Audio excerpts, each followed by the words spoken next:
Your neighborhood just got cooler with Kroger Delivery's refrigerated trucks. Simply order groceries at the same great prices online as in-store, and we'll bring them to you fresh every time. And if that wasn't cool enough, you can now earn 4 times the fuel points after 4 with your digital coupon.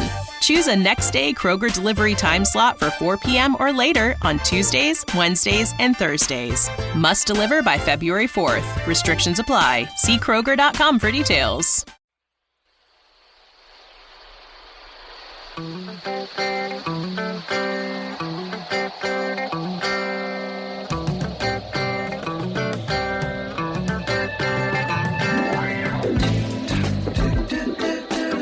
You're in a good place now. Relax, breathe, smile. You've entered into your element, the home of origin, the home of intelligence and entertainment, where relevant topics are discussed and where what you think counts, and where superior is the norm. You're listening to Perspectives with Ashley Berges, live on 660 The Answer. You know what I'm craving? A little perspective. That's it. I'd like some fresh, clear, well-seasoned perspective. Can you suggest a good wine to go with that? With, what, sir? Perspective. Fresh out, I take it. I am, Very well. Since you're all out of perspective and no one else seems to have it in this bloody town, I'll make you a deal. You provide the food, I'll provide the perspective, which would go nicely with a bottle of Cheval Blanc. Welcome back live to Perspectives, and I'm your host, Ashley Berges. And on tonight's show, we're talking about denial, but more importantly, economic pattern denial. The things that we deny ourselves, financially, economically, what we do that impairs our life based on the financials that we actually make. You know, sometimes we can actually put these barriers, these restrictions in our life and not even realize we're doing it. I know sometimes we talk about this on the show about relationship patterns and the things that we're doing in that case. And I think a lot of times those things can stand out more. But economically, about making money, about financially being secure, about doing all these things in life, because a lot of times you hear people say, oh, well, I love what I do, and, you know, the money's going to come, or I'm not doing it for the money, or da-da-da-da. But all in all, when you think about all these things, a lot of times we're just making barriers to ourselves achieving some sort of economic worth. Hey, good night. How you doing, Bill? Good night. Are you trying to get rid of me already? Yeah, we're done. We're done here. Holy hand grenade, Superman. We're done. Good evening, Ashley. How are you today? I need some coffee. It's been a long night already for us. It has. And it's just going to be a longer night. But we're looking forward to it because, you know, every Perspectives is a great show because you're always bringing some authentic, truthful knowledge base to our listeners. Absolutely. That's a good thing, right? That is a very good thing, yeah. So what's on the plate for tonight? And we're talking about economic patterns. Economic patterns. Woo! We're talking about negative economic patterns, the ones that we buy into. The ones that look like my bank account. Exactly. Is that what you're referring and mine to? too. Mine too. Oh, man, you know, it is crazy how it is financially. Like, we all make these kind of negative economic patterns in our head. Like, we tell ourselves things. And, thinking about that, like being poor, you know how when people say I'm poor or whatever, but it's also how we think. We're thinking poor sometimes. Have you ever thought about that? No. It's like thinking poor. It's like poorly thinking. You know, like the concept of I'm never going to have enough money, right? Or I'm always going to be poor. I'm going to barely hold on. Or, you know, how am I going to ever pay these bills? And I got friends all the time that sit there and say money is evil. Have you heard that? I have. Money is the root of all evil. Yes, I've definitely heard of that. I mean, how are you going to bring a bunch of evil into your life? You think it's all evil. Evil. It's evil. Right. It's not evil. It's evil. You know, and in that case, it's like, what do you want to bring evil in your life? So if people aren't like all cool with the evil thing, they're not going to be bringing a lot of money in their life if it's based on, you know, money is evil. And I think that's categorically imperative to the concept of making money. And I think we do this all the time. Well, and I think maybe also the reverse is true. It's like, money is good and, nothing is ever enough for you. Oh, yeah. Like, there's never going to be enough. I want more Right. more money. But more this, more that. More money, more problems. Got to keep up with the Joneses, because your neighbor has this gadget, so therefore you have to have the gadget, or, your kids' friends at school have this thing, so you got to have it too. And let's talk about that. Let's go on a race. tangent with this real quick because I have a friend of mine. His son is like I guess he's about 13, and he's not married to his son's mother anymore. But they have a child together, and I guess the mother went and said, hey, I'm going to buy our son an iPhone. And he's like, what? I'm going to buy him an iPhone 5. He's like, I don't even have an iPhone 5. Now, how old is the son? 13. Okay. And he's like, well, why does he need an iPhone 5 for? And she goes, well, because all the other kids have one at school. And he's like, well, wait a second. I don't understand why he just needs a phone for security reasons where, if you need to pick him up or he needs to be late at school or what have you, then he can get in contact with you. He shouldn't even have texting ability on his phone. I mean, this should be one way. And, and I kind of agree with that, but then I'm looking at the other side and she just wants him to fit in with the other kids.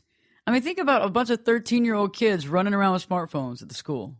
And that's the way it is. I never even dreamed about that. And then, your son being the only one that's left out, well, what do you think is going to happen? No. I mean, some kids don't have phones. Well, see, I experienced that when I was a kid, although we didn't have, smartphones, obviously, when I was a kid. But, really? I was the child of a single mother. Okay. A school teacher. Were you given a phone? No. We had in fact, up until I was in high school, we even had the rotary phone, Really? Oh, but y'all live in Amarillo though. That's like normal. Actually, no. I mean,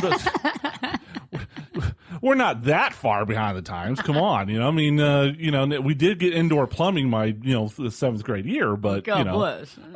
But good grief. Only somebody from Dallas would say that. But I'm not originally from Dallas. I'm from Memphis, Tennessee. Yeah, I know, but still, I mean, that's like, so people think, folks out in West. Anyway, okay, enough of that. Anyway, so we digress. Yeah, we digress here. But so obviously, we didn't have a lot of money. Right. So a single mom with 2 kids. Well, yeah, but you can't expect a single mom with 2 kids trying to get by to buy a smartphone or something like that for their kids. And other kids at school would have this gadget and that gadget, and the latest clothes and the latest this and that and the other. And my brother and I, we just didn't, and we got made fun of for it. And how did that make you feel? It made me feel left out, isolated, alone. And my way of dealing with it, because I'm passive aggressive, is that I just withdrew myself even further.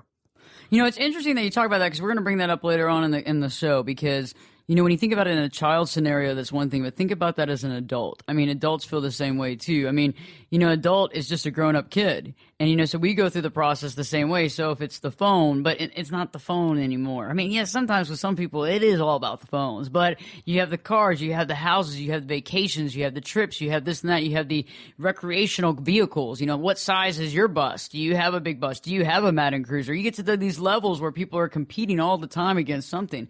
We're going to talk about that later. But I think right now, we really need to talk about the poor thinking because I think that's the biggest thing. I think that sometimes when people are trying to either make money or be successful or get through life, I think that people forget that money is mobility. I think a lot of times you go to church and you hear about this or that, or you hear that somebody was rich and did some bad things with their money, or they turned evil, or the evilness comes out, and so you have that concept where people feel that money is evil. But I think also people have poor thoughts like, I'm never going to have enough money. I'm never going to be able to get out of debt. And I know friends that have school loans still. I mean, they went through medical school. They still got school loans that they're still paying. And they're thinking, I'm never going to get these loans paid off. They're thinking, I'm always going to be under the bus. I'm always going to be behind the 8 ball. I got $100,000 still in debt, that I still have to pay off. My practice is doing okay right now, but wow, I still got to pay that off before I can even really make any money. And it's interesting though, but when we start thinking poorly, we become poor. I think that's a really good point. I guess it's that self-fulfilling prophecy. It's that, I never have enough money, and therefore you don't. And maybe sometimes people ought to just kind of take a step back and look at their overall financial situation. And, it's like my grandmother used to say, there are need to haves, and then there are want to haves. I understand. In your life. And, there are certain basic necessities, food, clothing, shelter. All right. And pretty much everything else is want to haves. If you're in a nudist colony, you don't have to worry about the clothing. Well, just food and shelter. Nudist colony in Florida. where it's Nudist warm. colony. Yeah, I like that. Nudist colony. And a nudist colony in Alaska wouldn't work so well.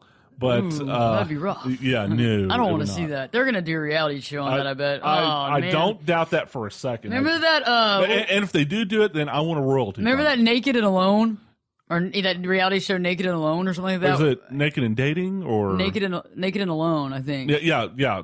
Naked and Dating. There's actually a reality show on right now. I think it's the Discovery Channel. Naked and Dating. Well, I knew there was one. Oh, and there's also one. Okay, I know which one you're talking about. The one that they're out in like the jungle or yes, whatever. the jungle ones are out there in the middle of nowhere. I got it. Okay, VH1 Dating Naked, but Yeah, I'm talking about the one dating. I mean, Naked and Alone or something like that. Yeah, like, the one they're out in the in middle jungle. of nowhere. Yeah, like naked and so they're having to it's make like their food. It's like Survivor, except that but they're naked. Yeah. And who the heck wants to see that? There's never going to be models that are on a scale of 1 to 10 and they're a 15. They're not going to be trying out for that. They're going to be the people that are always at the nudist resorts that you don't want to see. The ones that you don't want to see. The ones that you go, oh my God. Okay, so I got a story for you. I was out at a nudist resort, actually, and it was by happenstance. It was just by happenstance, and a friend of mine was staying there, and I had the video camera up. This was years ago. This was probably like 11 years ago. I remember because it was during my wedding. Okay, so after our wedding, we went with a friend of ours to St. Martin. He was staying at this place called La Samana, and there's a part of it is a nudist beach, a nudist place. So I forgot about that, and I have.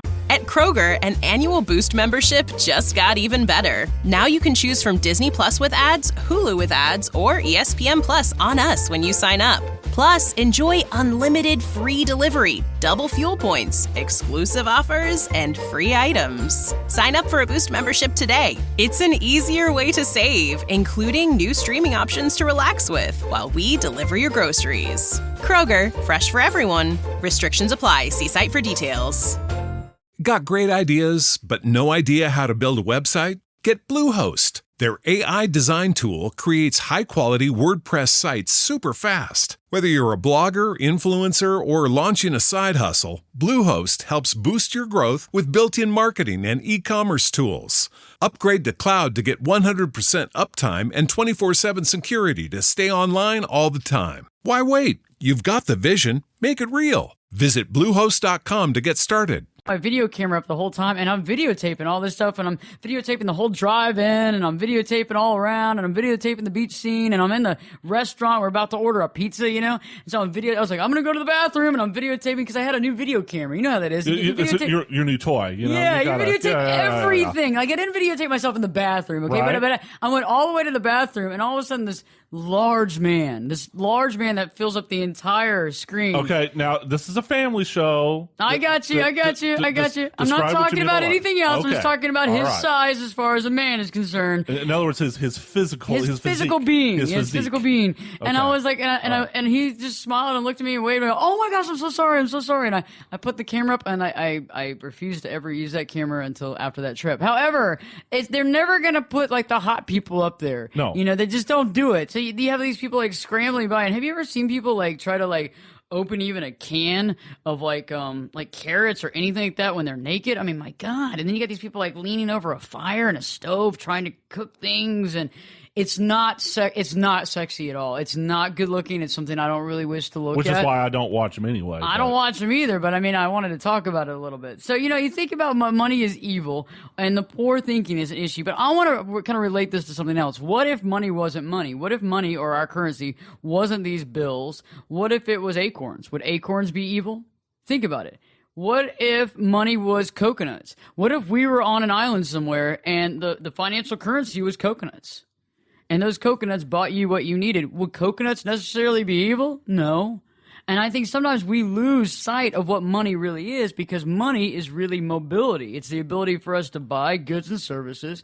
It's the ability for us to, do things that we need to do. It's the ability for us to be educated. It's the ability for us to buy groceries, food, pay rent, pay mortgage, that kind of thing. Right. And unfortunately, sometimes it does feel overwhelming. It can be an overwhelming thought process where you feel like you're constantly at the beck and call. But, we can change it around. And that's what we're going to talk about on tonight's show, is how you can get out of this economic downtrot that you're feeling. You can stop the negative patterns that we've created, because sometimes we do make money and then we squander it. We're going to talk about that as well, and also how to really change your thought process and the wording that you say to yourself in order to make sure that you get more money. So stay tuned, because Perspectives with your host, me, Ashley Berges. We'll be back in 2 shakes.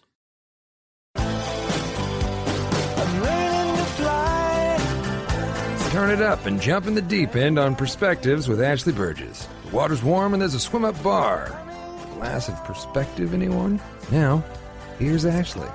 Welcome back live to Perspectives, and I'm your host, Ashley Berges, and we have a great show for you tonight. We're talking about negative economic patterns and how we tend to develop these in our lives, and a lot of times we don't even realize it. Honestly, it comes from a position in our life. Sometimes we are educated that way, our parents feel that way, or we're brought up that way when we think certain things economically. And in the first segment, we were talking about how we can think poorly, how we can be poor, and how we can think poorly. And I think it goes hand in hand, because if you're thinking poorly, you're going to be poor.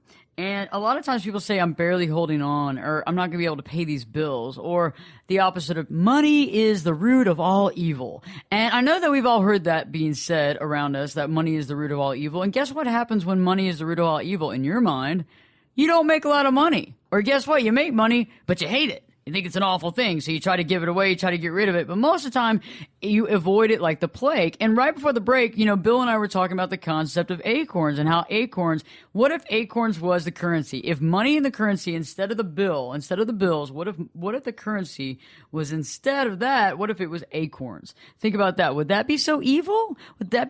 Dominique's joining us here in studio tonight as well. How are you doing, Dom? I'm good, Ashley. How are you? I'm doing very well. I'm glad to have you. Absolutely. I'm happy to be here. So we're talking about, Bill, remember we were talking about the whole concept of coconuts being not evil. And I think a lot of times if you put money into that thought process, and I'm working on this, so this is one of those shows for all our listeners out there. I know that most of the shows, the concepts, I've been working these for years.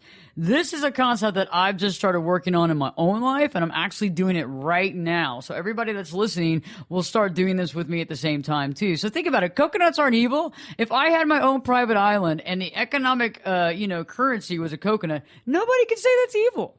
Well, no, and I think in the past, people have used objects as mediums of currency. Gold, yeah, gold, silver, and all that good stuff. And it's not the medium or the object itself that's evil; it's how it's used. And I think it kind of goes back to your concept tonight, Ashley. It's the mindset. I think so too, because it's all about how you think about it. So let's move in from there, because if you stop thinking that things are evil and you start realizing this concept and you realize, yeah, okay, some people might not choose to spend their money wisely. However, that's really inconsequential to you. I mean, the concept of even worrying about how other people think shouldn't even bother you. This is a personal economic thing for just you, the listener that's listening right now, how you deal with it. So let's talk about buying expensive things that you can't afford. And a lot of times, we were talking about that earlier in the first segment about how you buy the kid the iPhone, and he gets the iPhone and you buy it because all the other 13-year-old kids have one and you want to make sure they fit in. But a lot of times we as adults we go from being a kid, and as an adult we're just an older, bigger kid, right? And we buy those expensive things that we sometimes can't afford. We buy them to do what? To compete with the Joneses, the Smiths, the whoever, and we do it to fit in. And think about it, if I get that car, right? Let's say if I see a car and I go, if I get that car, I'm going to fit in, and others will finally accept me, right? If I dress like this or if I look like this. But the funny thing is, it's a moving scale, because other people are feeling less good as well. They're trying to compete. They're trying to buy status. And so you're basically, it's a slippery slope effect, because nobody's really doing it because they love it. They're just doing it because they think they have to do it. Do you know what I'm talking about? Oh, yeah, absolutely. And especially the material society that we live in, the whole material girl thing. We judge each other and ourselves by our status in life. And you judge your status by what you have, the kind of car you have, the kind of house you have or apartment that you have, the gadgets that you have, and so you don't want to be seen as poor, because think about it, Ashley. What if someone that you just met and they said, well, I don't even have an iPhone? Wouldn't your first reaction be, oh my gosh, this poor person, I mean, my first reaction is, man, they are off the grid. They either off the grid because they don't want to be, they don't want people to basically interrupt them in their daily situations. I mean, nowadays, that's the way I always look at it, is when people don't have phones, I'm like, woo, man, you're taking it on your own. I mean, that may be the case if they choose not to have one, but what if you find out that they can't afford it? They can't have it, and they've chosen, to have, lights and heat and air rather than... Well, good for them, because I think they chose wisely. Yeah, exactly. But I think a lot of people, their first reaction would be, oh, man, you don't even have an iPhone? You know what I'm saying? Dom, why don't you weigh in on this? Think about the concept of buying things to basically fit in. Have you ever done that? Not that I believe. I always believed in, being able to afford what I need to afford. Back to, what Bill said earlier on in the show. You buy the things that you need, and when you have enough money to cover what you want, then Yeah, but she's got her head on her shoulders, okay? So, you have a lot of people that don't necessarily have their head on their shoulders, and I understand where you're coming from. You were brought up a certain way as well. I know a little bit about your background and your family and all that kind of stuff, and the work ethic that you have. I mean, that's one thing, is that when you get to know somebody and you realize their work ethic, you understand kind of a bit about them, So let's talk about retail therapy, and I think this is interesting too. I think retail therapy, I've written many articles on this. Dom just raised her hand. Hey! I love retail therapy. I'm definitely the one. Is that your go-to therapy? Yes, absolutely. That's your go-to therapist? Yes. It's therapeutic. It clears your mind. Well, and Ashley, I mean, I think studies have been done about this. And a lot of people, some people, buying new things gives like an endorphin rush. It does. It does work. I've written stuff on this. I actually have a fourth book coming out here soon that has a little bit about retail therapy in it. We'll talk about that on later shows. However, we're going to be talking, retail therapy is one of those things that can work. But again, just like any sort of medicine, just like anything, moderation is key. And we're going to talk about that because a lot of times people feel that endorphin rush. They feel that rush, and it's a type of therapy for them, right? It's a buy therapy for them. But you know what? It doesn't always last like that. No. It doesn't always go that way. It becomes a slippery slope as well. Well, definitely. I'm one of those people, especially when it comes to retail therapy. You always have to think about, even though whatever you're trying to get your mind off of, you're shopping or whatever you're shopping for, appliances, clothes, your children or whatever. It's the fact that, you spend all this money and then you look back at your account like, why did I do that?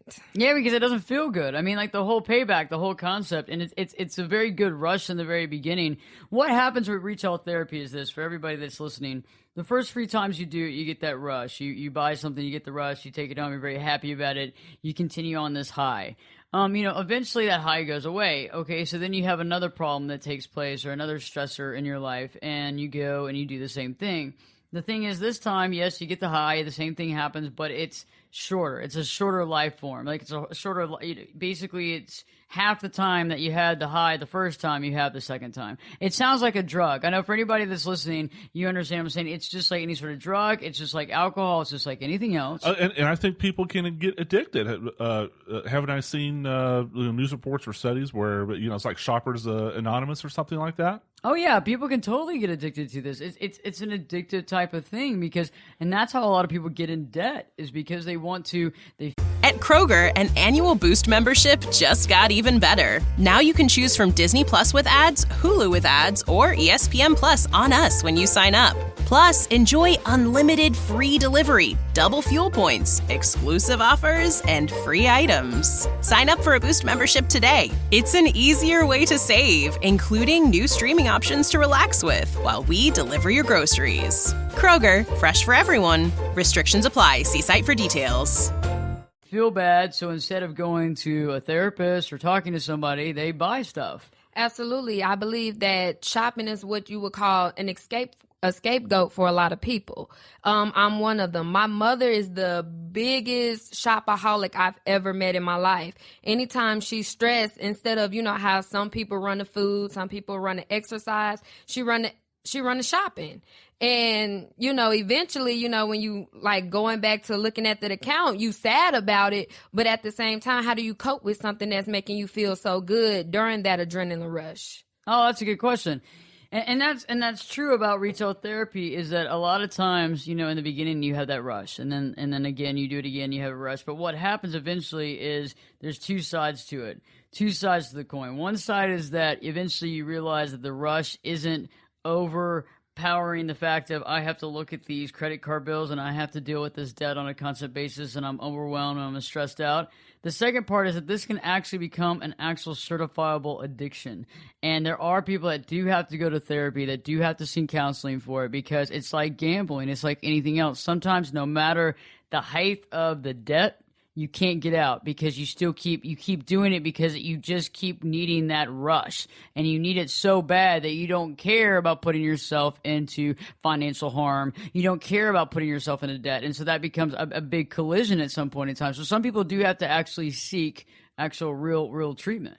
And that's something that we all have to deal with sometimes. But for most of us, I think eventually what happens when you start hiding things, and that's one of the big keys of finding out that retail therapy is an addiction, is when you start hiding things from people, like your relatives that live with you. You start hiding the boxes. You start hiding the shopping bags. You leave them in your car. You wait till those people leave, and then you bring them in, and you slowly bring the items into the home. And I'll talk more about this here when we come back on our next segment, because there's a lot of ding, ding, dings. Okay, we have a problem here when it comes to retail therapy, and it comes when it becomes a job. So stay tuned, because we're going to talk more about retail therapy. We're going to talk more about understanding kind of the functioning of money, how that dictates your value, and how sometimes you can see yourself either bad or good depending on the amount of money that you have. So stay tuned, because Perspectives with your host, me, Ashley Berges, will be back in, we'll be back in 2 shakes.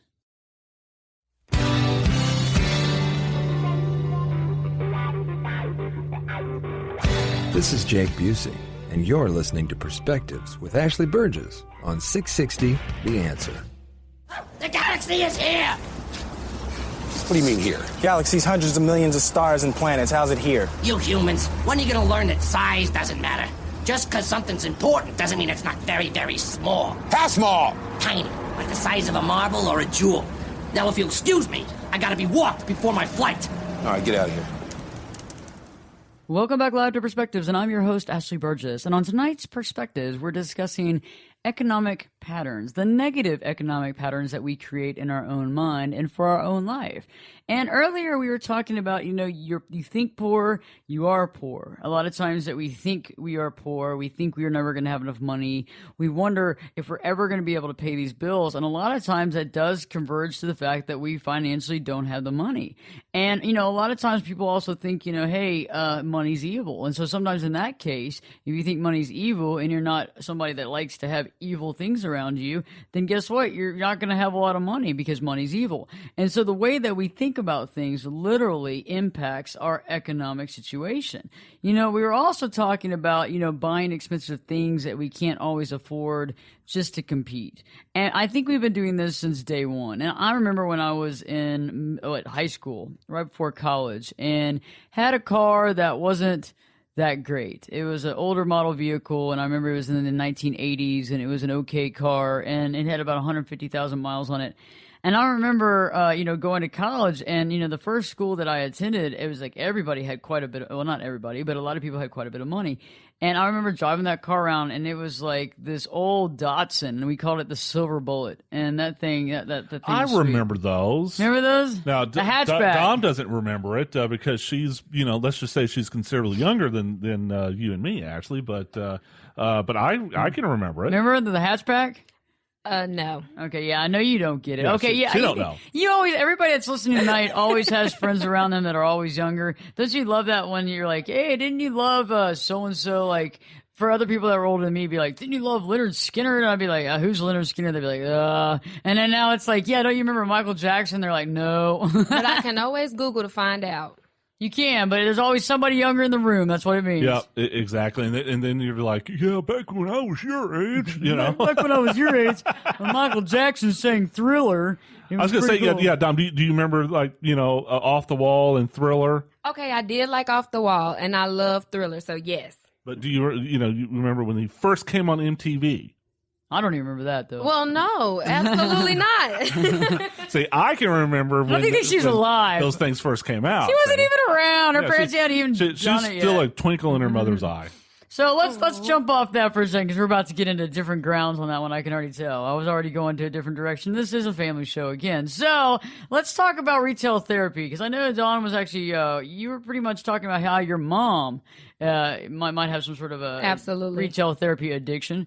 And right before we went to break, I was talking about the signs of addiction of retail therapy. And the first thing is hiding the things that you bought, because you feel bad about it. Because, in the beginning when you first buy stuff and you got the high and you do it like once or twice or 3 times and you bring it home and you're so happy and you open the boxes or you take out whatever, you put it on or whatever it is and you're so happy you put it out there, but then eventually you start hiding it. Ashley, and we may get into this a little bit later, but in my opinion, there might be a gender, aspect to this particular thing. But guys do it too, because my brother-in-law, I think he does retail therapy, but how he expresses it is he buys high-tech gadgets. He's got every single iPad and iPhone and, Mac and stuff like that. And he'll buy something and hide it from his wife because he knows that she's just going to blow her top. Yeah, a lot of men always buy a lot of gadgets, a lot of remotes. That's a big thing. Like my husband actually went through a period of time where I think he bought like 12 remotes in like 3 months. Are you serious? I'm dead serious. I was like, What does this one do? Well, that one doesn't work. Well, what does this one do? And never takes them back. Okay, that's another thing with men a lot of times is you rarely take things back that don't work. Because you'll fix it. You'll fix it. Exactly. Yeah, but does it get fixed? No, of course not. Because you don't know how to fix it. But, you always think when I have the time, I'll look it up and I'll fix it. It's kind of a handyman type thing. And, it doesn't work. and the funny thing is that a lot of times men with retail therapy get away with it more than women sometimes because, like a small gadget or whatever, you don't really think about it. And a lot of women are always paying attention to what their husband or their boyfriend or whoever's bringing home. They're not really seeing like a little phone or anything. They're too big about seeing big boxes, bags, Neiman Marcus bags, Macy's bags. That's kind of where I was going with it, Ashley. And, Dom, I'll ask you about this. I think that, men certainly are capable of the retail therapy, but isn't it kind of the stereotype that, women go shop, shop, shop, shop, shop till you drop and blah, blah, blah? I don't think so because women do shop, shop, shop and blah, blah, blah, blah, blah. Because we get redundant with the shopping. Men, I believe, tend to shop, just for that one gadget and call it a day. Women, we're like, oh, we see this shirt, we see this shirt, we see these pants, and we got a closet at home full of the same stuff. So absolutely, I think it gets redundant and we shop, shop, shop till we drop. So it's more like, men shop for specific things and women are just like, whatever catches their eye? Absolutely. See, I disagree. I'll have to disagree because I do think that everybody can actually go shopping for things that are just random things. I mean, I think when you're doing retail therapy, you're not going there to buy a specific thing. When you're retail therapying it, you have to admit, y'all have got to admit this. When you walk in there, man or woman, you walk into a store, you're just going in there to get a high. You're not going in there because I need that Allen wrench. You're not going in there because I specifically need that software.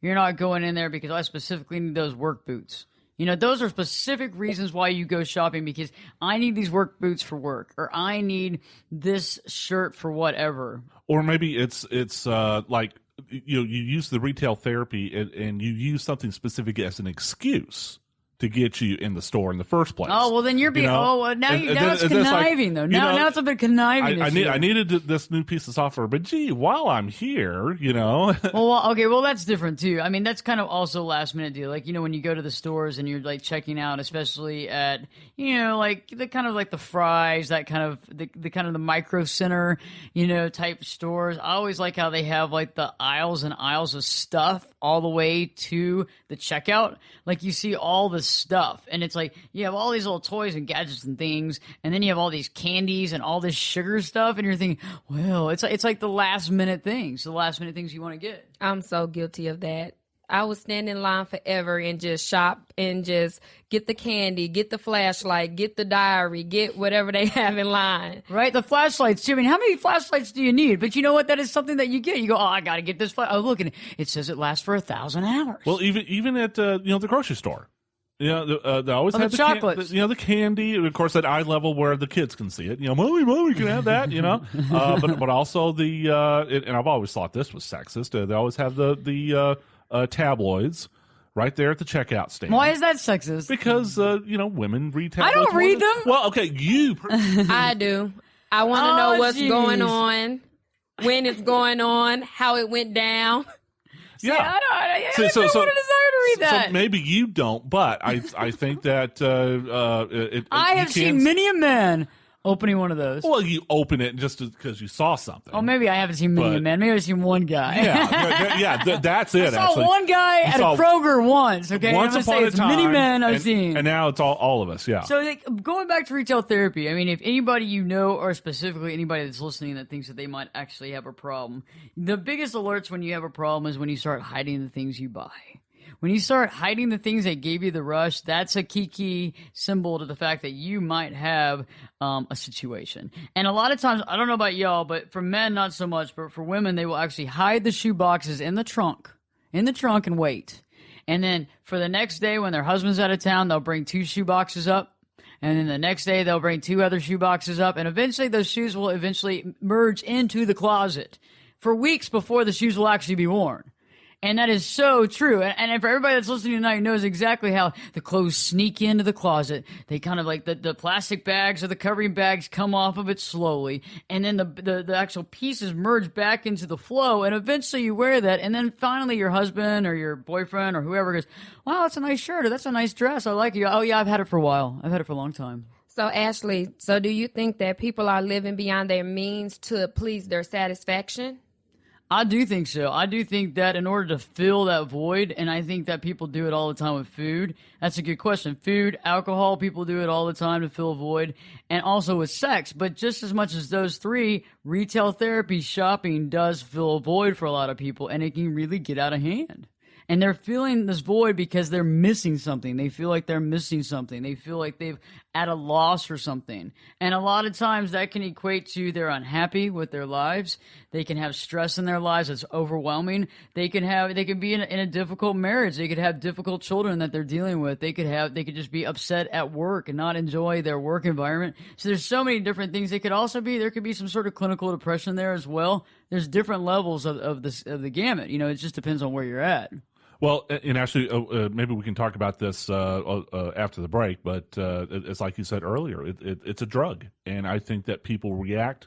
Retail therapy can have the same exact effect. Well, that's good that you say that because we'll talk about this when we get into that. But think about the shopping shows. Think about the shows that show you what you can buy. Just as the same as the cooking shows for people that have food addictions. We'll talk about that. So stay tuned. We'll come back. We'll talk about retail therapy. We'll talk more about how to realize addictional situations when that comes up. Also, we'll be talking about how we decide our personal value based on the amount of money that we have and we make. So stay tuned because Perspectives with your host, me, Ashley Berges, will be back in, we'll be back in 2 shakes. I could lift you up. I could show you what you want to see and take you where you want to be. Get in here. Give us your perspective. We're listening. And you're listening to Perspectives with Ashley Berges. Welcome back live to Perspectives, and I'm your host, Ashley Berges. And on tonight's show, we're discussing economic patterns, those negative economic patterns that we create in our own mind, as well as the things that we do that actually create economic negative growth. And right before the break, we were still talking about retail therapy and how a lot of times people use retail therapy as a way to basically fill the void that they have. And sometimes it works. Sometimes you can use it a couple of times and it works. And it's helpful, but just like anything else, there's a moderation issue.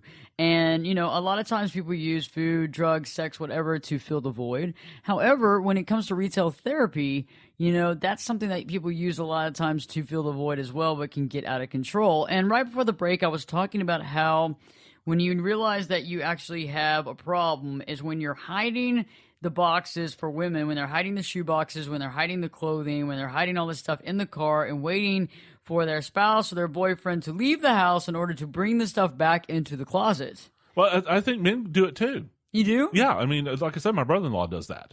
Oh, really? So he hides it in the car and then waits it out? Yeah, or hides it like in his office. A lot of men. I don't know about women, Dom, but a lot of men will have home offices. Yeah. Like the nook in the den or the spare bedroom or whatever. Right. And that's what my brother-in-law has, and he'll hide crap in there, and my sister won't know about it until months later. And then it's no big deal. And then, World War III happens. Oh, really? Yeah. When did you buy that? You have Right. like a 70-inch screen TV in the office. He's like, well, I need it for my work. I need it for my business, honey. I need it. No, but it's true. Yeah, you hide that. When you start hiding those things, that's when you know that this has become a problem. Because think about it. If it's really giving you a positive, if it's really positively impacting your life, right, you're not going to be hiding it. It's just like anything in your life. I mean, when you lie about things, you're hiding things. And I think it's the same thing. And so sometimes when we start hiding these things, it's yourself realizing you're not doing the right thing. And a lot of times we're putting ourselves in debt at the same time. And that's also consequential because when you get those credit card bills in the mail, it's like, oh my God. I mean, you almost have a heart attack. I mean, I don't know. I've almost had it before too, where you look at it and you go, oh my God, I can't breathe. I can't breathe. It's Help. like, how did this happen? It just got away from you. Well, and you're like, how did this add up? This Yeah. doesn't add up. There's no way that this adds up. And you get the calculator out there and you do it again, and you do it again.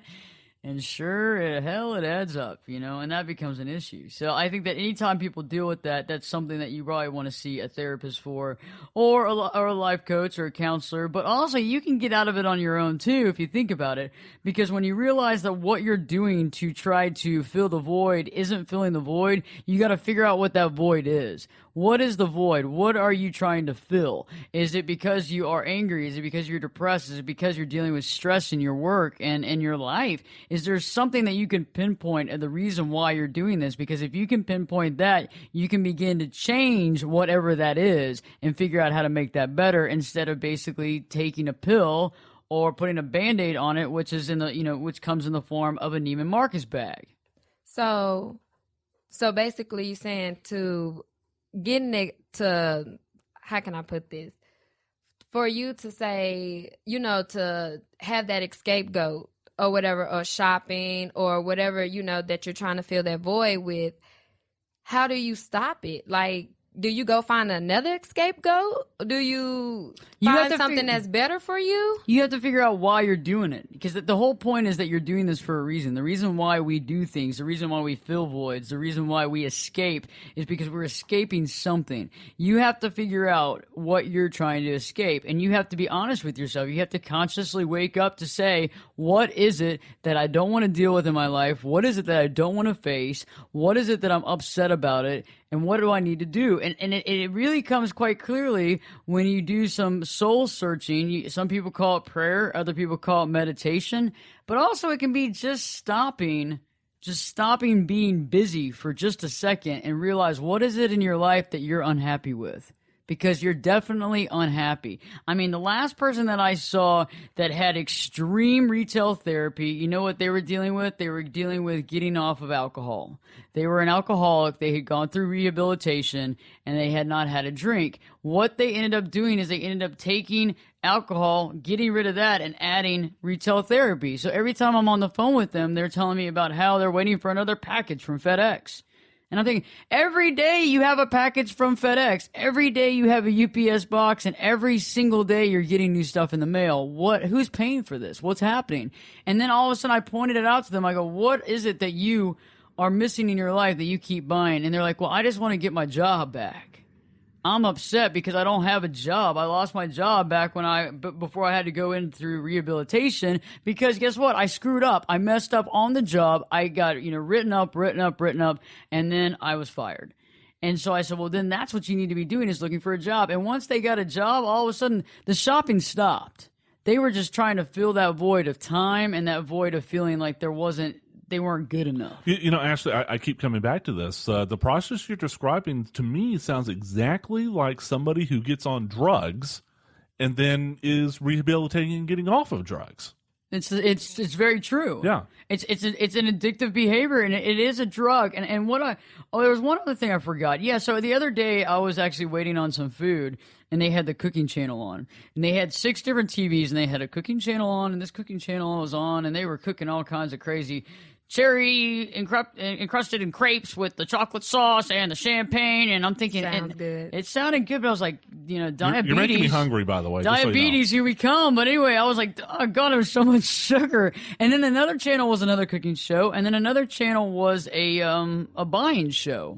Like they were selling jewelry and stuff like that. You could call in a phone number, like QVC or something like that. Yeah. Okay. And I was thinking, so think about it. If you are addicted to shopping, and there is a 24/7 show on TV that say the stores have already closed for the night, okay? Everybody's already tucked in. Nobody's at the stores anymore. You have a 24-hour process there on TV, or you can go on Amazon and buy, and you can do a one-click now on Amazon. Did you know that? One-click, where you already have your information in there, so you don't have to actually add your credit card number or anything to feel bad about it. Yeah. So you click buy, and then you probably already buy for the fast shipping, so you already have that, so you're going to get that in 2 days. So you're jacked up about that. And think about the cooking show for the people that have food addictions. They're watching food porn 24 hours a day, Absolutely. 7 days a week. Yeah. So people don't realize that it's not about alcohol and drugs that you can be, and prescriptive drugs that you can be addicted to. You can be addicted to food. You can be addicted to shopping. That is an addiction. That is something that that a lot of people use as a coping mechanism, but some people use that as a daily basis. So when we return, we'll recap more about that. And we're also going to turn into another concept about how a lot of us base our personal value, our personal worth, on the amount of money we have. So stay tuned, because Perspectives with your host, me, Ashley Berges, will be back in, we'll be back in 2 shakes.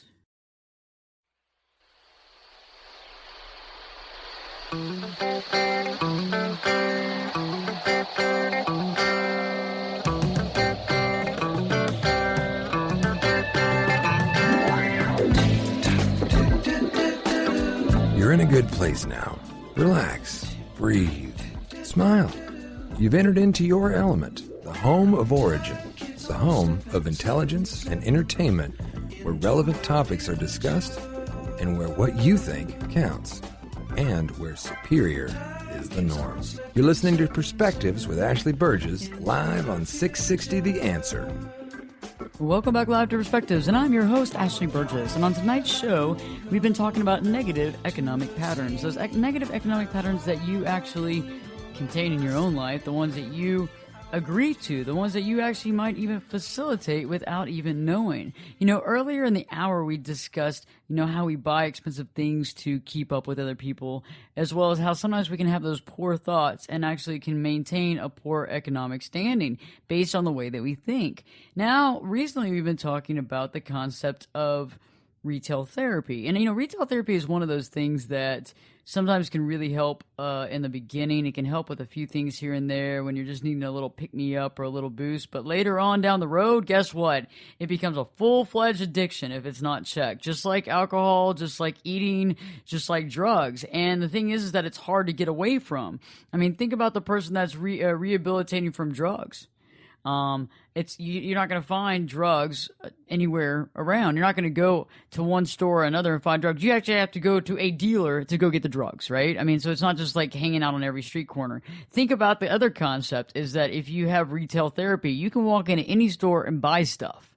There's stuff to be bought everywhere. It's just like dealing with somebody that's a food addict. I mean, think about how nowadays everybody calls themselves a foodie. They're foodies. And they have like these cute little ads about, I'm a foodie, and it's like, that's cute. But some of those people that like that, they're addicts. They're addicted to food. And some people are addicted to food in a certain way where they have, the byproduct of bulimia or anorexia on one side. And other people, you just know they're addicted to food, okay? Because I have some friends that are just as large as they are tall.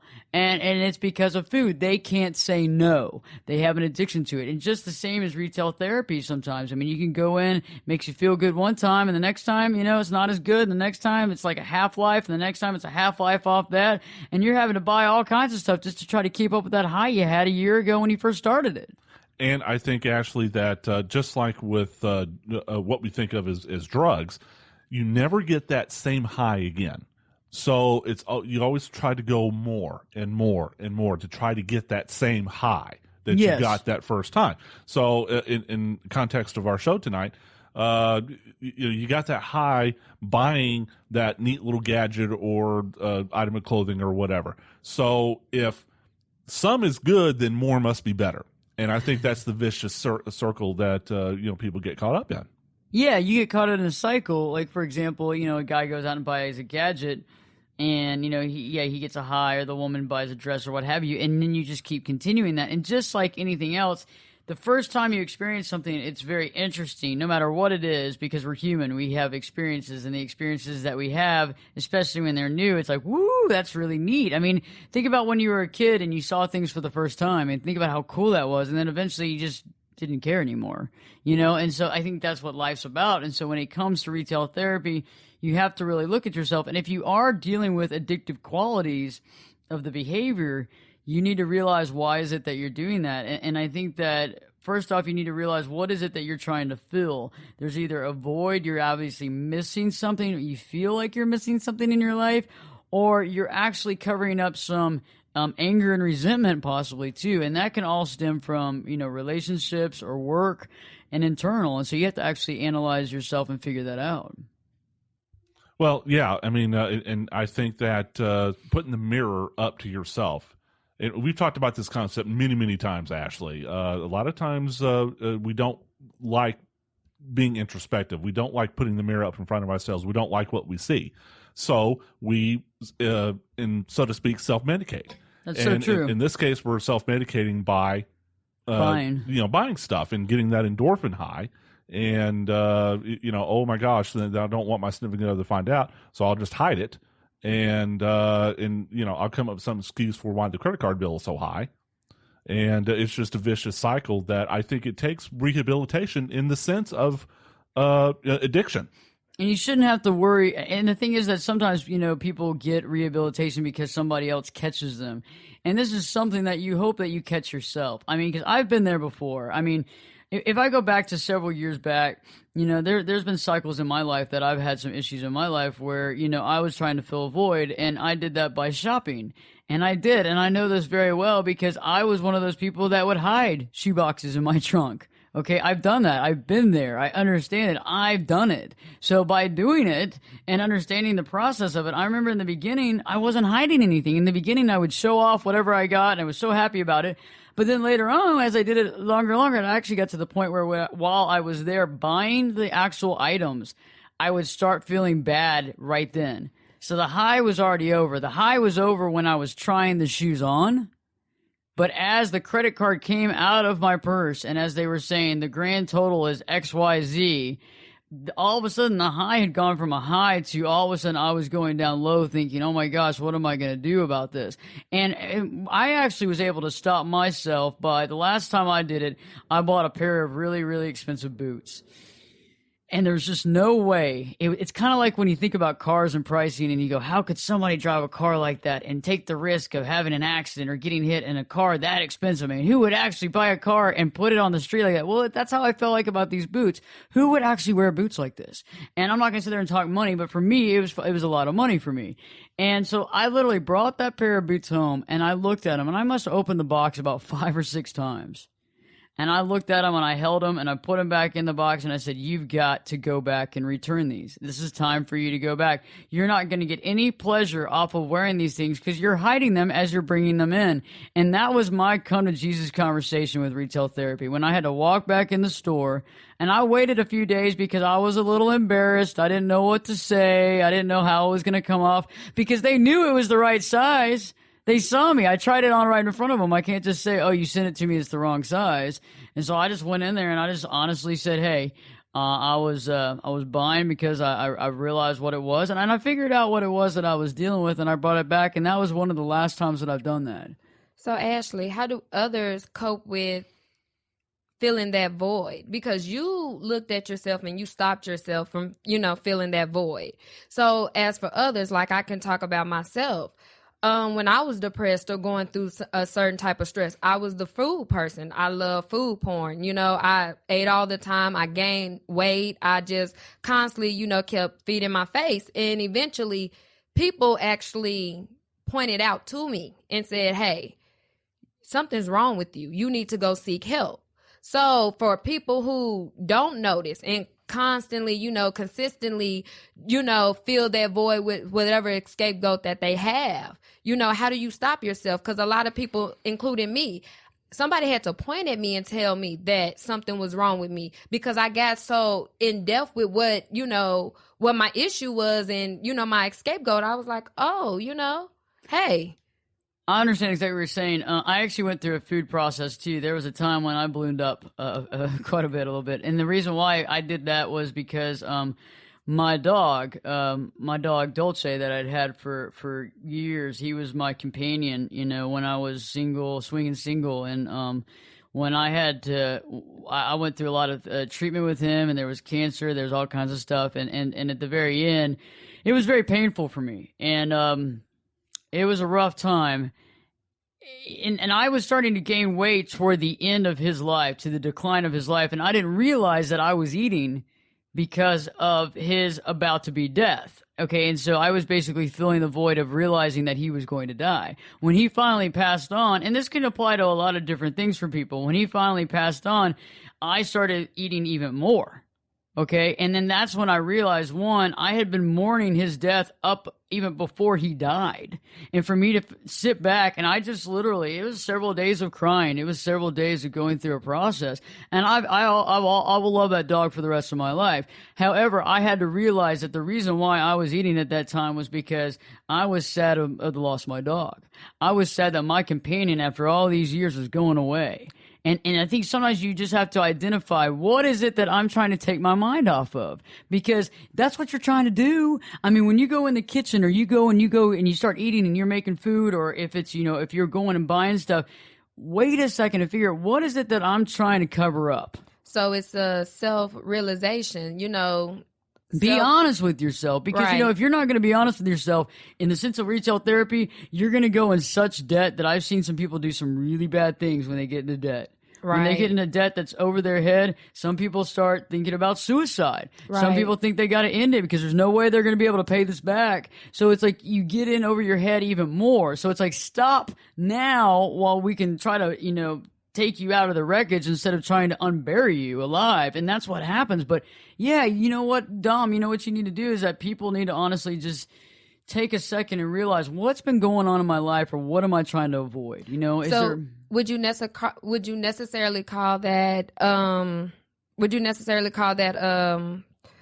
living beyond your means? Definitely living beyond your means, but also there's a reason that they're doing it. And so let's talk about that when we return. We'll talk about figuring out the reasons behind why you do what you do. And then we're also going to begin talking about the amount of money, and does it equate to your personal value. Stay tuned, because Perspectives with your host, me, Ashley Burgess, will be back in. You know what? We'll be back in 2 shakes.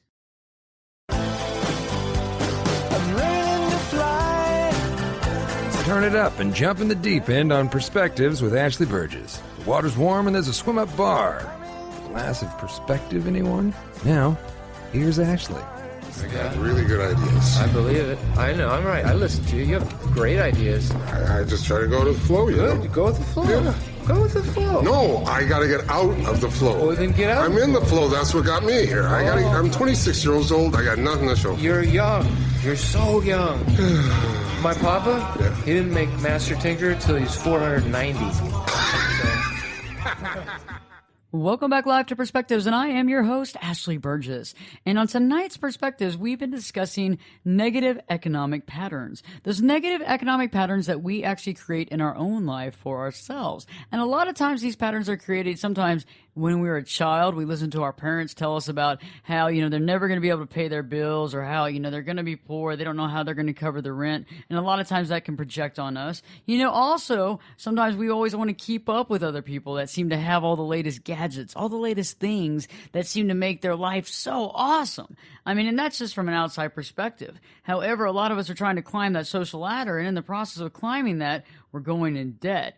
And, we've been talking about the retail therapy concept, about how retail therapy can really help you, maybe possibly in the beginning, to deal with a couple of things here and there. And I know retail therapy can be helpful when you're expecting a child. And I know that that's a good positive aspect of retail therapy. When people are expecting a child, one of the first things they do is they go out and they buy items for the unborn child. And the reason why they do that is they need a bed, they need a bassinet, they need these things for the child. And it helps soothe their mind in the fact that they realize, I can handle this. I can handle this. I got a baby. I'm going to have a baby. Oh my God. We're going to have our first baby. Oh my God. But you know what? We got all these things we need. And so that, in that sense, that kind of retail therapy is a proper response. Another proper response for retail therapy is you're getting married. And what do you have? You have a registry. And when people get married, they merge a household, they get married, they move in. It's a big deal, especially when it's a first marriage. And you buy things for that marriage. You buy pots and pans and this and that because you're coming together. And that's also another sense of positive retail therapy. On the negative is when you're hiding it, when you're hiding the items that you bought, when you're going there to fill a void. And like we talked about right before break, if you're dealing with figuring out how or what that void is, you got to silence the mind a little bit. You got to think about what is it that's nagging? What is it that's pressing? And a lot of times it can be the elephant in the room. You know, so right before break when Dom asked me about eating and about her eating addiction at one point and what that was about, I did that because I was losing my dog, and the dog was one of the loves of my life. I love that dog. I always will, and always have. However, I wasn't seeing the elephant in the room. I mean, he was literally losing weight. He had lost 20 pounds because of cancer before he passed away, okay? And I could not see the writing on the wall. I didn't want to see it. I mean, it was in front of everybody's face, but I didn't want to see it, so I just kept on eating. You know, Ashley, denial is not a river in Egypt. It's definitely not, but I actually do want to sail the Nile at some point. That'd be kind of cool. That would be cool, actually. See the pyramids, all that good not stuff. the river of denial, but the actual Nile. The Nile, yes. I love that. Yeah, so think about those. When those issues are affecting you, think about what the issue is. Think about where it's coming from. A lot of times, being just straight honest with yourself, writing, journaling your feelings is also a proper way of dealing with that. So let's move into another concept that I think bothers a lot of people, that I think intrinsically tricks people up, is that we base our personal value on the amount of money that we have. Oh, that's absolutely true. In fact, for those of our listeners, Ashley, who don't live in the Dallas-Fort Worth area, there's one suburb I have in mind. I think you know which one it is, but it's like the $100,000 millionaires. They try to live. There's this pressure that if you live there, and people will judge you by how big your house is, and what kind of cars you have, and blah blah blah, and a lot of people all of a sudden just get in over their heads. It's true, because think about it. If you don't have a lot of money, you base your feelings of yourself as being nothing, as being zero, as being zip, right? On the flip side, if you have money and you realize that others might have more, you tend to want more money because of the value that you wrapped yourself into. So think about this. I've actually done this to myself, and I can't say that I'm a victim. Some people always say, well, they were a victim to that. Well, you know what? A victim is something that happens to you, God bless it, that happens to you randomly. Like, let's say that somebody, steals your purse on the street or basically robs your car, does whatever. That's a victim. You cannot be a victim of tying your value into money. You have created this, okay? So you're not a victim. You can change this at any time. But I have become a person that has done that, where I would sit there and say, well, I'm only making X, Y, Z, and all these other people are making all this money. Well, I must not be that good. There must be problems with me. I must not be as good as those people. And sadly enough, is think about when you say that just one time to yourself, think about if you keep thinking that in your head, well, I'm just not as good as other people, or I don't have as much money, and obviously that shows my value and that my worth in this world. Well, and also I think you start to perceive that other people are treating you like they're condescending towards you. They're patronizing you. Because of your perception at that point, because your perception is, well, they all know that I don't have that much money, or they all know this, and so they obviously know that I'm not of value to society. I'm barely able to stand here and deal with this, even though money and value is always constantly fluctuating. And that's what's so funny, is the way that the fluctuation goes. So when we fluctuate money, you can always, raise in financials, lose in financials. But if you have your value attached to that value of money that you have, I mean, you're like on a seesaw.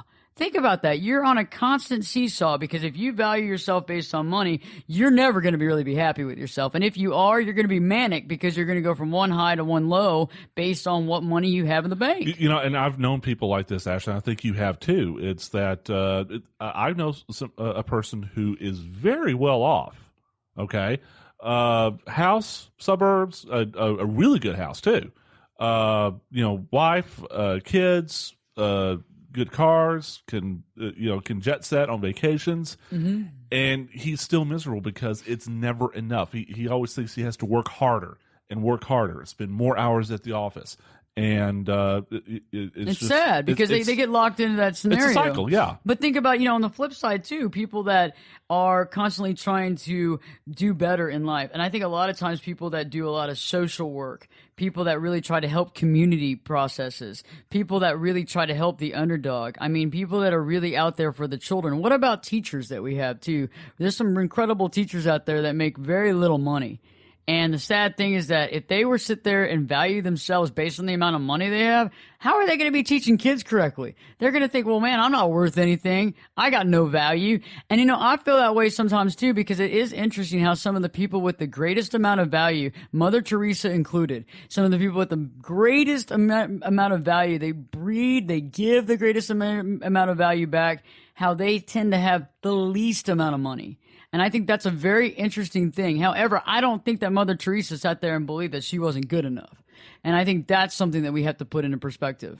What do you believe society changes personal value? I believe that your environment will always change sometimes the way that we value things. Are you talking about environment or society? I mean, we could talk about society or we can talk about environment. Environment or the community of what, how you grew up as an individual. The society definitely defines value. Unfortunately, it can always be skewed. So their definition of what value is. So, for example, thinking about what our society defines as value. So you are a football player and you play on whatever XYZ team. Absolutely. And you get a $100 million contract. And so you catch the ball 6 times a season and you got $100 million. I mean, and then you got another person over there that's doing their best, that's changing the world, that's helping children that are have been abused in abusive homes and trying to find them real homes, and they're making $20,000 a year. Yeah, to me, society places the wrong value on things. And if you sit there and you agree with what you conform to their concept and you buy into that, if you buy into that, then if you're not the football player making the $100 million, then you're worthless. But then it goes back to what you were saying earlier, Ashley. People are thinking, since that person has a big house, I should have a big house. Or that person have that type of car because I should have that type of car. I think people grew up in the environment or this society thinking because that person has it, I need to have it because that's what we were taught. We were taught to, okay, this person has $100,000 in the bank. I need to have $2,100, in the bank or whatever. So, no, I mean, how do you justify that though from your teachings? Well, a lot of times some of the things that we're taught is wrong, and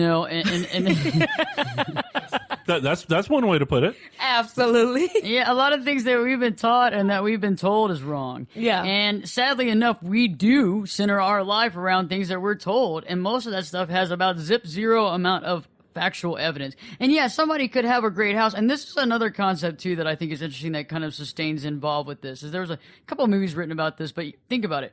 I have, in my past, there's been a few times where I have felt less than, and there's times when I've lived in some cities that were very glitzy and glammy, including Miami Beach, which is very glitzy, glammy. When you have the people with the big yachts and the people with the Bentleys and the Bentley Continentals and this and that. The fantasy life. Oh yeah, and you hang out with them and stuff. But a lot of times you sit there and you go, "Oh, I wish I was them." And it's interesting because a lot of times you don't want to be them. But from the outside, it looks like you want to because society tells you that you should want to have this and you should want to have that. But a lot of times we make these decisions based on the look of something. We don't base it on being in it. We don't know what it's like. And, a lot of times it could be it could be, mortgaged up to whatever. It could be something that's not necessarily legally bought. And then other people might have actual financials that they have it, but are they happy with it? And why do you actually need it? And I do want to eventually have, a really nice house and I want to have this and that, but at what level? I mean, there's you see houses that are 12, 15,000 square feet and you're thinking, do you really hate your family that much that you want to make sure they're on the other side of that house? Right. Because I'm going to sit in my small little cave and I don't want you ever coming coming in, and if you're going to come in, you need to call me from your cell phone first to let me know that you're coming to the east wing of the house, because I don't know what I'm going to do about it. And that way you'll have 5 minutes to straighten up the place. Yeah, yeah, straighten and hide all that stuff that I bought retail therapy-wise. Right. So stay tuned, because when we return, we're going to be talking more about how you value yourself, and also how you can actually make money and more money by just allowing yourself to focus on what you need. So stay tuned, because Perspectives with your host, me, Ashley Burgess, will be back in. You know what? We'll be back in 2 shakes.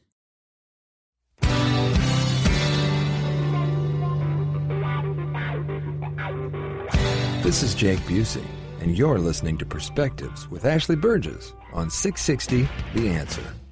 Welcome back live to Perspectives, and I'm your host, Ashley Burgess. And on tonight's show, we've been discussing negative economic patterns, the negative economic patterns that you find yourself in. And a lot of us find ourselves in these on a daily basis. We don't even realize it. And right before the break, we were discussing applying personal value, your personal value, based upon the amount of money that you actually have, and how stupid that is, because a lot of times when we do those types of things, guess what? It makes us sad. It makes us resentful, or we always keep wondering, where are we going to get the rest of the money? Or I need to have more money. Or if I'm at this level, I need to be this, or I need to be that. And right before the break, Dominique was talking about the concept of, society and what we feel like we need to live up to.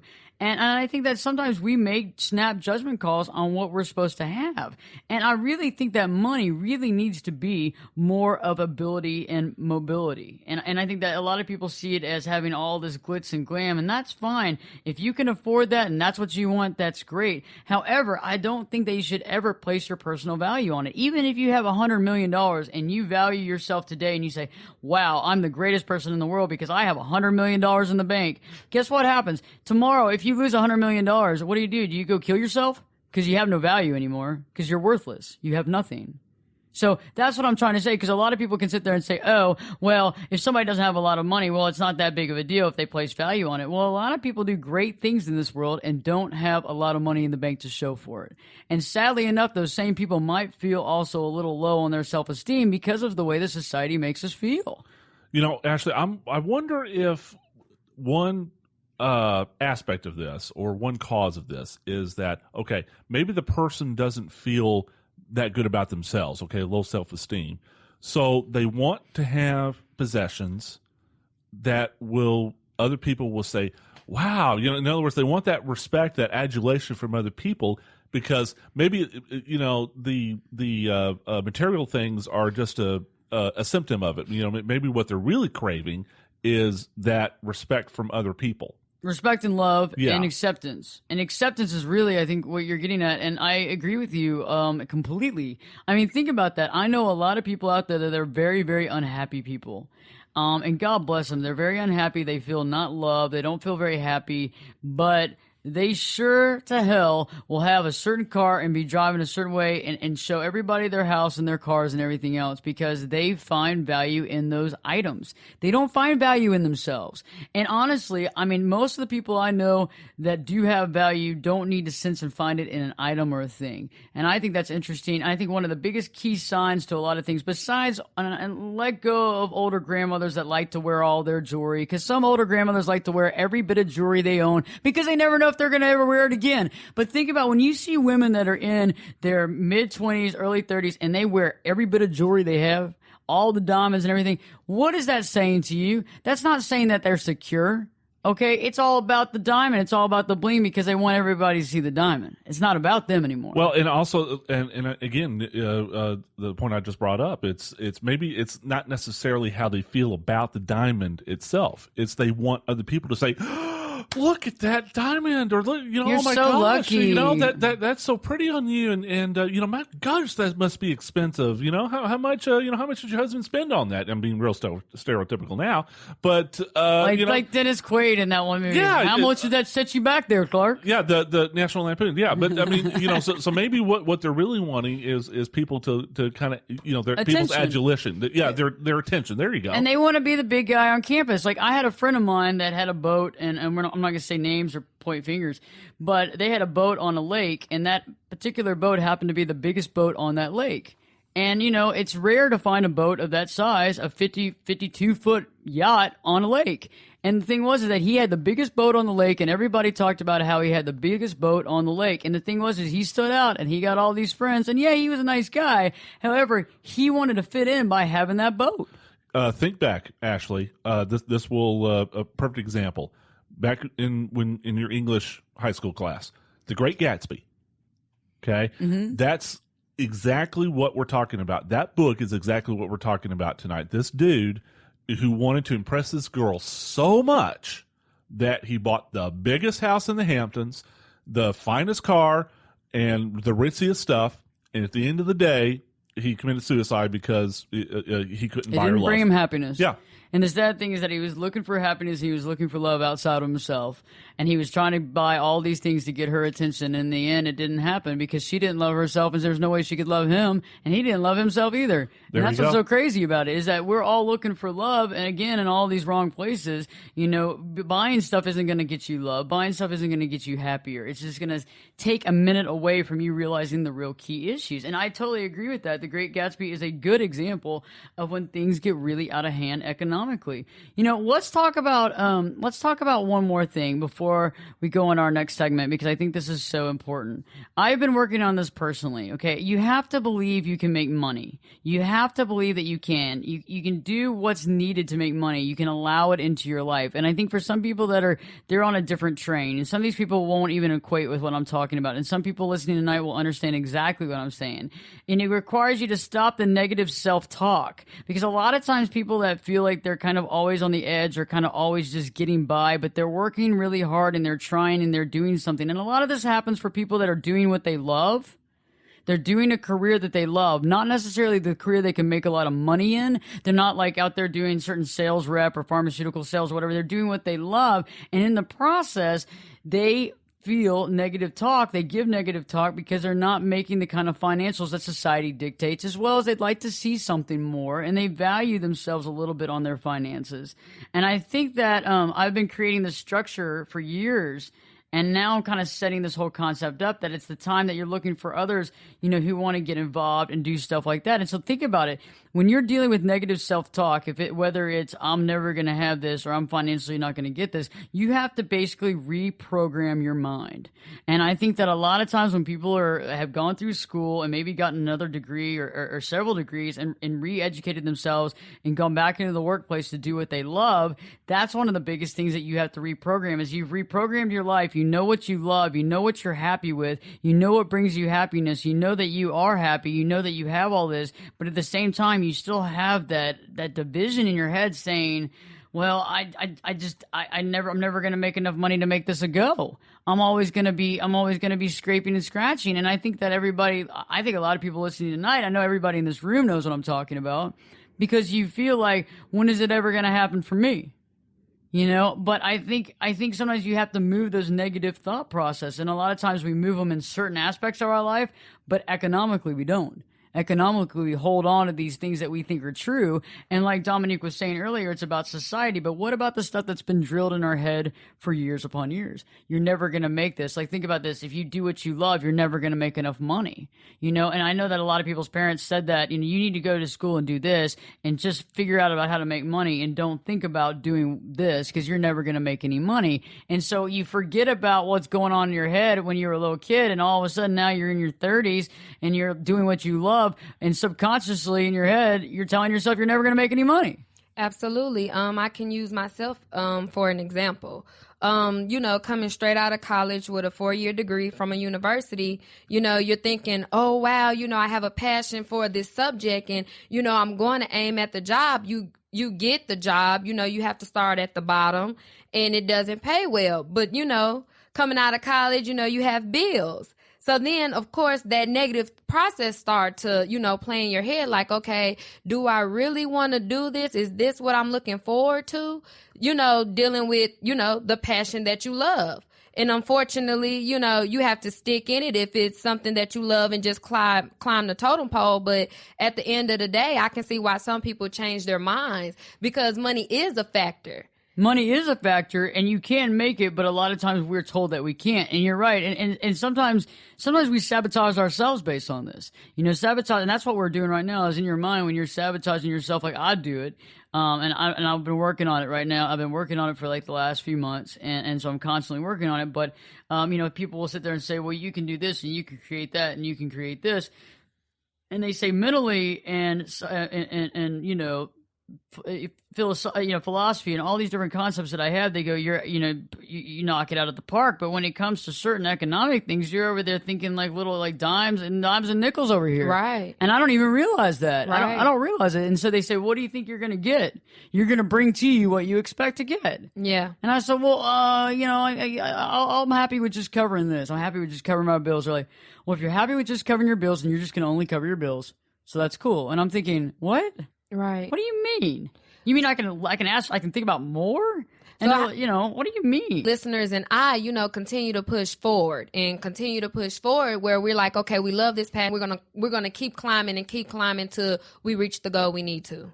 I love that question, and we're going to answer that when we come right back, because that's a big deal, because that's where we're going to. That is the whole enchilada tonight. So stay tuned, because we're going to talk about how you can get there, how you can remove those barriers, and how you can open your mind and successfully, economically get rid of these negative patterns. Stay tuned, because Perspectives with your host, me, Ashley Berges, will be back in 2 shakes.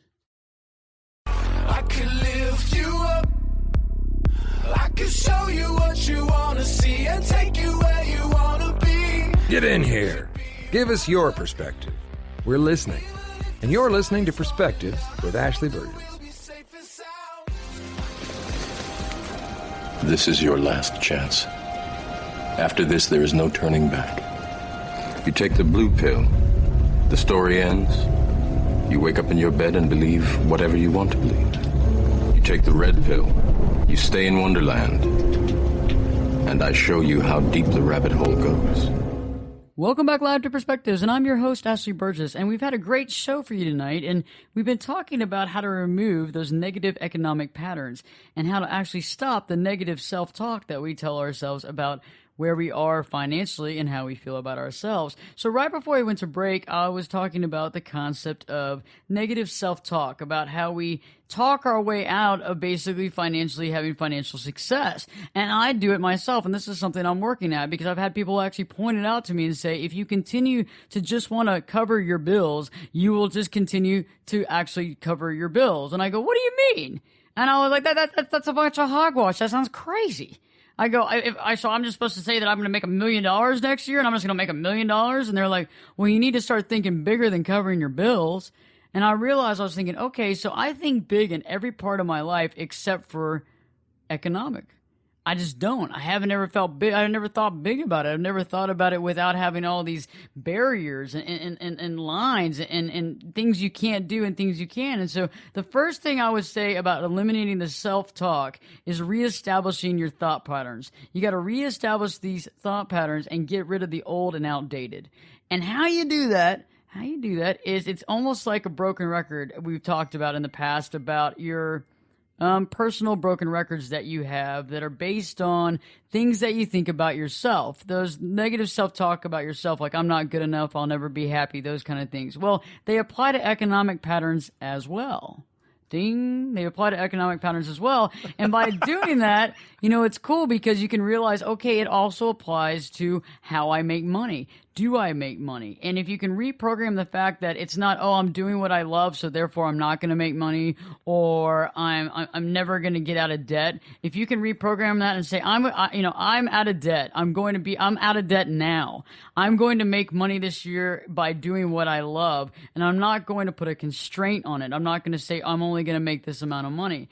You want to also recenter your personal path and purpose, because we all have a path, we all have a purpose, and sometimes when we get off of our path, we kind of mix up what's really going on in our life. We're not able to see the forest through the trees. And so when it comes to, paying bills and economics and all these types of things, that can get lost in the shuffle, especially if we're not even true if we're on point to where we need to be at, because life tends to be a little busy sometimes. And if you don't stop and look around once in a while, you just might miss it. And a lot of times when we're trying to figure out our purpose and that sort of thing, other things fall by the wayside. And so first part is this economic concept, is that you can't buy things to fill a void as well. You can't, that doesn't work. It's just like eating to fill a void. You can't. You'll eat everything and you'll still have that void. There's just no option. You have to find what is in you that's holding you back, or what is in you that's upsetting you that you need to fill this void. And I think that's so important. And I think that that's the key. What about this, Bill? We were talking about this on break. You know, realizing what others tell you doesn't have to apply to you. And I think this is so significant. When you realize that what others tell you doesn't apply to you, this includes even parents. So for everybody listening tonight, I don't care if you're in your 50s or 60s, you have parents, and you know what they told you. It doesn't have to apply to you. What other your friends tell you doesn't have to apply to you. What I'm saying to you is that when somebody says, well, I'm barely making it, or I'm never going to make the money I want to make if I do what I want to do, that doesn't apply to you. That doesn't apply to you. Even though we normally take that to heart and we think, well, John says that he'll never be able to do what he wants to do and make the money to cover his mortgage and stuff, so I better not do it because it'll never work for me either. And so a lot of times we take that on personally. We take it just like we do with a car wreck, and everybody knows what I'm talking about when you drive by on the highway and you make sure that that's not your wife or your boyfriend or your husband or your friend because that car looks similar, because we all put it in the perspective of ourselves, which is a sad state of affairs. So you go on and take, because John says he'll never be able to do what he loves because he'll never make the money to cover his bills, and so he's just going to stay in this dead-end job. He's going to be unhappy, and in the process he's going to buy all this crap to make him happy because he can't leave this job because he'll never find anything else and he'll never be successful. And if you accept what he says and internalize it and say, well, I got to do the same thing, well, then that's your creed right there. That's your credo. You're done. You might as well do the same thing, because you have to actually believe in yourself and eliminate this negative self-talk that your friends might say, or you might have been patterned to learn as a child. Exactly. Self-motivation. Self-motivation is clear. Motivate yourself, and also motivate yourself to find out what the true feelings you have is so important. Yeah, I mean, Ashley, I've talked about my past history before. I had to come to a realization in my life back when I was stuck in a job that I hated, and I was making a good living at it, and I was able to, maybe enjoy one or two luxuries, and but it wasn't worth it to me. And I think in my mind, I redefined what it means to be rich, and it wasn't a monetary thing. It was doing something that gave me, satisfaction, I agree with a sense of purpose. The whole rich concept is interesting. I'm glad you brought that up. I was talking about that a few hours ago, earlier this evening. I was talking about that. The thing about being rich is that we all hear people say, whoa, so-and-so's rich. So-and-so's real rich. You know what? But rich to me has a different meaning. Rich to me does not mean you have a lot of money. Right. Rich to me means that you have a beautiful life, you have a great family, you're happy where you're at, you're feeling wonderful, you have a lot of love, you give a lot of love. That's a rich life. I think that society has deemed rich on the wrong things. Ashley, just to kind of, bring the show back to full circle, I know people who have a lot of material things, and from a material perspective, people would think of them as rich, but are actually poor spiritually, emotionally. That kind of stuff. I mean, it's like I said, the buddy of mine who is, nothing is ever enough for him. He's one of the most miserable guys I know. But he's got a lot of stuff. And in most people's eyes, he's rich. He's rich, But to me, rich is different from you have some economic worth, a value. And, if you got money in the bank, that's one thing. I think rich is different. I think you can have money in the bank and be rich, but I think that you have to be, it's like an overall concept. Remember that when they'd say that? Yeah, it's the overall person, it's the holistic person. Yeah, I mean, I've told you this before. My goal in life is I want to be able to make enough money in order to be content. In other words, I don't want to, live paycheck to paycheck. But you have to define content then. Right. So that's the thing that you want to define, because content can mean very different I want to be meanings. I want to be able to pay, the bills without having to look at the checkbook, and have enough to be able to save, for a rainy day. And other than that, my purpose in life is what makes me rich. Yeah, and I agree with you. Purpose is what does make you rich, and in the process of following your purpose, if you allow yourself to have what you allow, if you allow yourself the goods that come, if you allow yourself the wealth that comes without putting a number on it, without sitting there saying it has to be this, or I have to have that, or I have to have this, or I have to have that, you will be able to see the clear perspective. And I think your clear perspective is based on a holistically rich individual. And when you're able to relinquish those negative economic patterns, you're able to have a rich life in the form of your family, your friends, your career, but also you're able to have a rich environment because you're able to, like you said, to be comfortable, to have things that you can afford, but you're not basing your life on those things. And I think that is so important.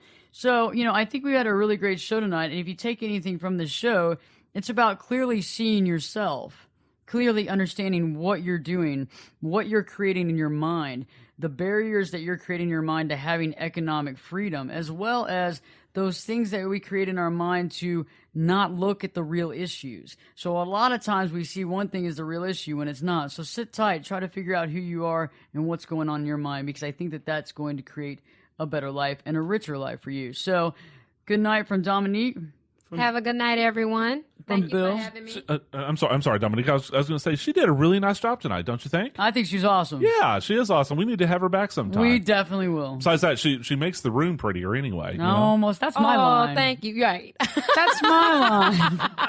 I beat you to it. You did. You got it. No, but you did it well, so that's awesome. So, Bill, I had a great night with you. Thanks very much. It was a great night. We had some technical gremlins, before the show tonight, but we got through it, and we made it as usual. We did. So stay tuned. We got more shows for you coming up next week. We got some more topics as well, but also remember to just see the clear perspective and realize that you're in charge. So Perspectives with your host, me, Ashley Berges, will be back in 3 shakes.